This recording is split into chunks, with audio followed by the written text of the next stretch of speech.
Bayangin deh, gimana jadinya kalau Indonesia mati lampu selama 1 minggu penuh, kayak yang pernah dialami di Spanyol dan Portugal kemarin-kemarin. Pasti hidup tuh langsung berasa balik ke zaman dulu ya kan, gelap gulita, tanpa AC, tanpa HP, dan tanpa internet.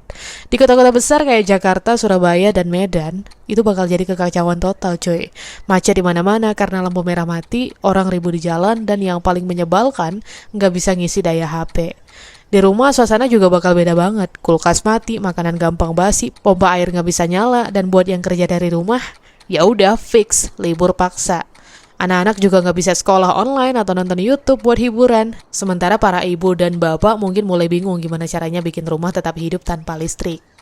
Kalau biasanya malam itu bisa santai nonton TV atau Netflix kan gitu kan. Sekarang cuma bisa gelap-gelapan sambil ngipasin diri pakai kertas.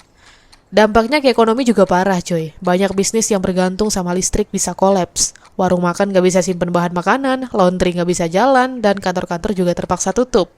ATM dan mesin kasir elektronik pada mati juga. Bayangin mau beli mie instan di minimarket aja jadi ribet gitu kan, karena gak bisa bayar pakai e-wallet. Apalagi sekarang hampir semua orang itu udah terbiasa cashless. Terus yang lebih ngerinya lagi adalah rumah sakit. Meski mereka punya genset, tapi kalau mati lampu sampai seminggu, bahan bakar buat genset juga bisa habis. Pasien-pasien di ruang ICU, inkubator bayi, atau segala hal yang butuh fasilitas canggih di rumah sakit itu bisa dalam bahaya besar, ya kan? Ditambah lagi sinyal HP bisa hilang karena tower BTS butuh listrik juga. Terus dari situ ya masyarakat bisa panik cuy. Lilin, air galon, mie instan, BBM semua diborong bisa-bisa. Dan dari situ ya bisa aja muncul kelangkaan barang di mana-mana ya kan? Dan di tengah situasi kayak gitu pun ya hoax gampang banget nyebar. Orang bisa makin bingung dan saling curiga.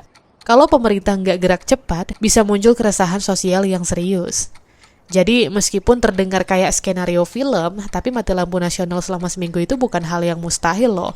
Kita perlu sadar betapa pentingnya listrik dalam hidup kita sekarang. Nggak cuma soal nyalain lampu, tapi soal gimana listrik itu tuh jadi denyut nadi modern society. Semoga ya PLN dan pemerintah kita terus waspada dan punya sistem cadangan buat jaga-jaga kalau ada krisis besar.